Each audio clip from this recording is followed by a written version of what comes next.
What's going on YouTube? Welcome back to the channel. It's been a while since I've made a video on this channel.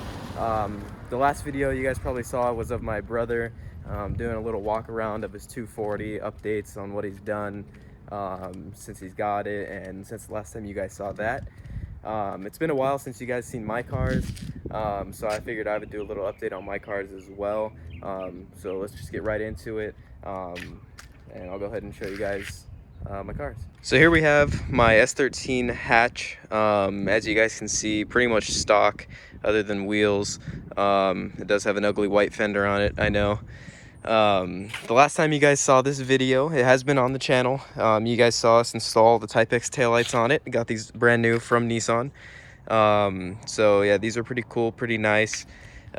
Since then, I did get some wheels on it. Nothing fancy. I do have plans for different wheels in the future, but for now I got a couple sets of the CR Lies. They are reps, but I use them as drift spares since I do drift this car very often, and these were a cheap set of wheels where I can match them, even though they're not matching right now. I do have the other two white ones and the other two gray ones in the house.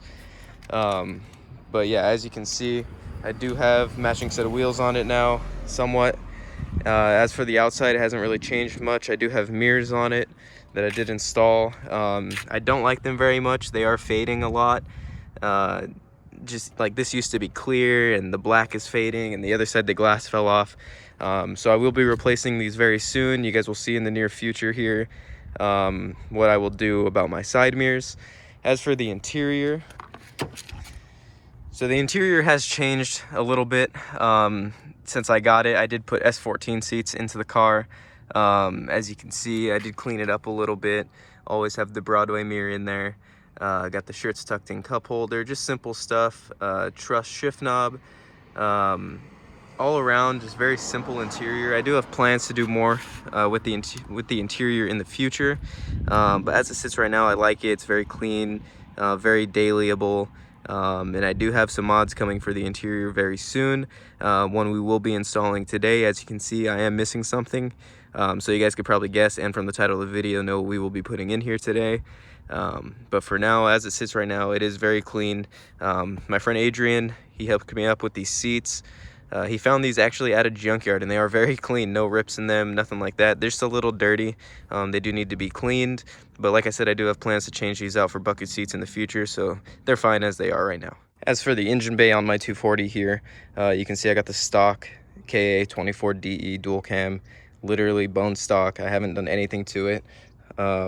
Yes, I do drift this car at the track, and yes, I do clean the engine bay. That's why it looks this clean. I do go to Grange Motor Circuit. If you guys are from Southern California, you know Grange is literally just all dirt. Not the best of a track, but it is our local track here. I do love the track a lot. I love the entry, good sweeping corners, stuff like that. But as you can see, got the stock KA. Does great at Grange, never had any problems with it, and that's what I like most about this, is the reliability of it. I didn't want to touch the engine. Right now I'm going to leave it as stock as possible for reliability purposes, since I do go to the track with it, and this is good enough for now for drifting, for my preference. So as for the engine bay, it's all stock. Back here on the outside, something I did forget to mention, for coilovers, I am running the Part Shop Max competition coilovers.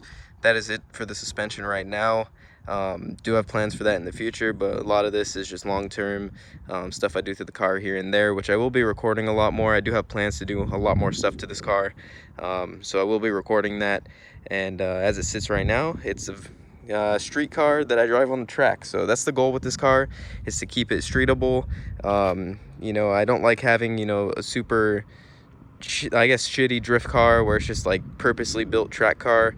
I like to build street cars that I can drive on the track if I like, so that's definitely going to be the goal with this one. And yeah, so let's move on from this one. I'll show you guys my other car. So here we have my daily driver. Nothing fancy at all, as you guys can see. If you guys are OGs of the channel, you will know that I used to have a Honda Civic. That was probably like 4 or 5 years ago at this point.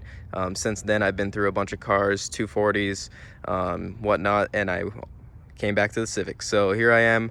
I got this Honda Civic. It is an EX coupe, pretty clean inside and out. It does have its blemishes, scratches, dents, whatever. It is from 1999, so what do you expect? As for the interior, it is super clean. other than some fading on the seats. I did pick it up from the original owner, so I am the second owner of this vehicle now. Original manual.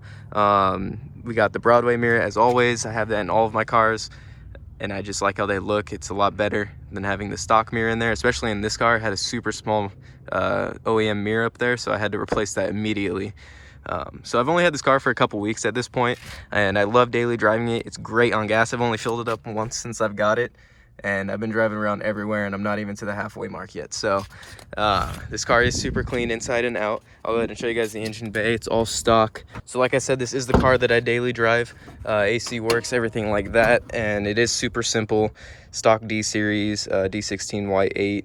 So it is VTEC, but how much VTEC can you really get out of this thing if you guys know anything about Hondas? VTEC doesn't kick in until really late, and it is super slow. This is probably the slowest car I've ever had in my entire life, but it is really good on gas, so that's what I love about it. One of the main reasons why I got it as a new daily driver is because my old daily driver wasn't that great on gas. I was going through gas, I want to say, every few days because, you know, wasn't the best. So stock Steelies, stock hubcaps all the way around. I do have plans for this car in the future as well on the channel. This one's not going to be as much of a priority as my 240, obviously. But there will be some things I'm going to be doing to this. So if you guys would like to see the Civic build, leave a comment down below.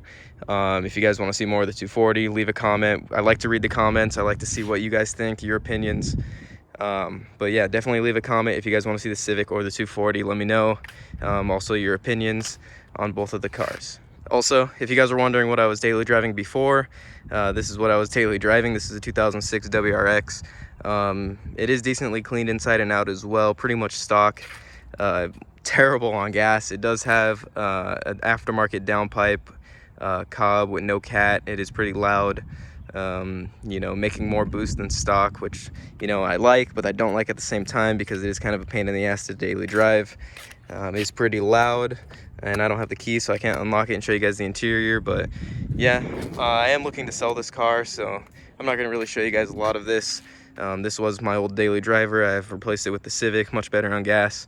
I'd say more reliable, but I do like this car a lot. You know, I don't want to get rid of it, but in the position I am right now, I don't really need it.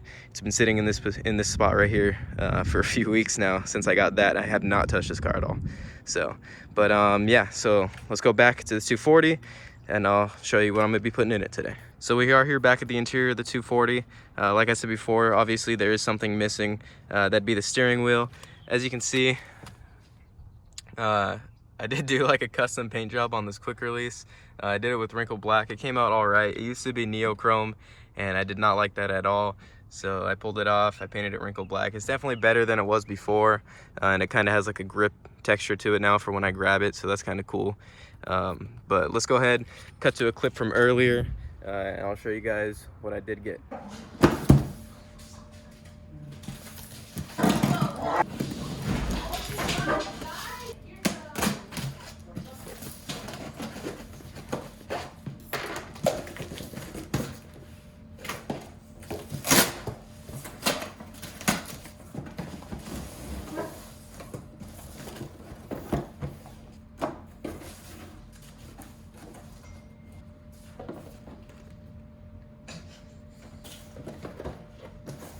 Knock it off.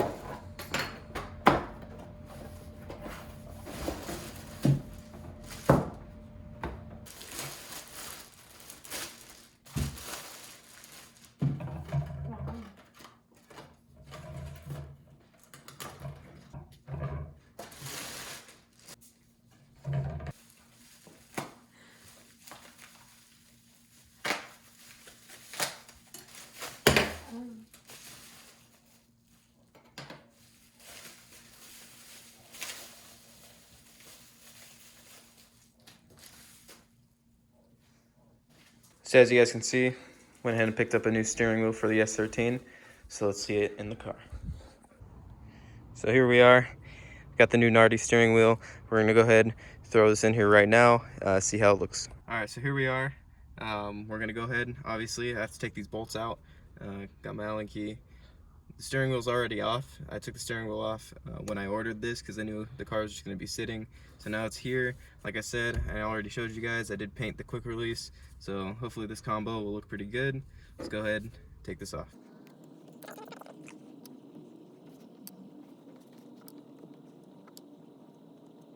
done. So went ahead, took off all the little Allen key bolts that I already had. The steering wheel did come with some bolts, but they were like little, I guess 8mm bolts that went on here, and they were chrome, so that doesn't really match that well.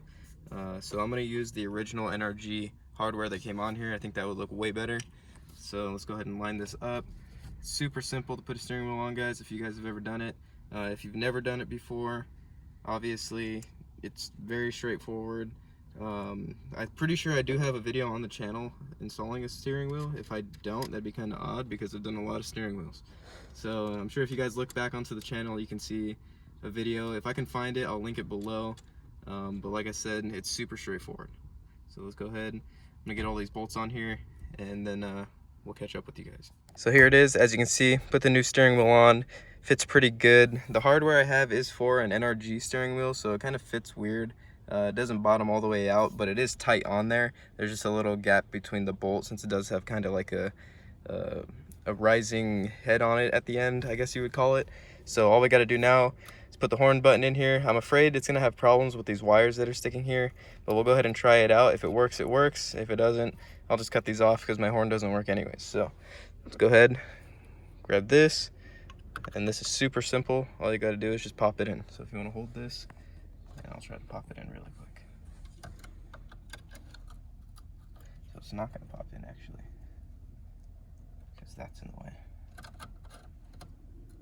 Technical difficulties, so give me 1 sec. I'm gonna figure out how to get this in here, because it does have like a little ring in here I can see for whatever reason. So I'm gonna see if I can try to get it out really quick. All right, so update, got this little ring piece out. I know a lot of NRGs, especially the older style ones, have this little metal ring in here for some reason. Kind of a pain in the ass to get out, so fucked with it for a little bit. Finally got it out with a just a flathead that I jammed in there and kind of pried with it. The struggle was trying not to scratch my steering wheel, but I did end up scratching the edge a little bit. Luckily, this will be covered up by the horn button, so I'm not too worried about it. I just don't like to damage my brand new parts. So let's go ahead. I'm gonna go put the steering button or the horn button in now, and hopefully it goes in this time. And hopefully it looks good. There we go. All right, nice and crooked. So in reality, you should be able to spin it. But, you know, since it's my steering wheel, you can't. So what we're going to do is we're going to leave it crooked, and I'm going to call it a day. All right, so after finagling with it for probably 20 minutes, I finally got the horn button to go on straight. It was definitely being difficult. I don't know what was so hard about this one, because I've done a lot of horn buttons and steering wheels before. This one was just struggling. So I'm going to go ahead and show you guys how it looks. I did replace the bolts from the NRG ones. I didn't bottom out with some little 8mm bolts that I found in the garage that actually came with my Boss Hub that I got. I just never used them. They've been in the box, so I threw those on there. I think it looks way better than the Allen keys, so let me go ahead and show you. Boom, so there you go. It definitely cleaned up the interior a lot more compared to the steering wheel that I used to have in here. I had just like an NRG cheap steering wheel in here. NARDI is definitely the way to go. Way better looking. As you can see, like I said, I got these little 8mm bolts on here. They are black, so they do match the steering wheel. The NARDI wheel did come with basically the same hardware, but they were chrome, and I don't like the look of the chrome compared to the black, so I went ahead and put these ones in there, and I think it looks super clean now. So yeah, like I said, guys, super simple interior. I do have plans to change it, but look at the doggy. Doggy. Anyways, hope you guys enjoyed the video. It was just a little quick video, doing a little walk around, showing you guys the 240 since you last saw it, and also the new daily Honda. If you guys did enjoy the video, if you have any suggestions, what you guys want to see this car or from the Honda, leave a comment down below. I love to read your guys' comments and what you guys think of the videos. Also, if you enjoyed it, leave a like. Feel free to subscribe. Any support helps. But other than that, you guys have a good rest of your day, and it's been nice. See you in the next one.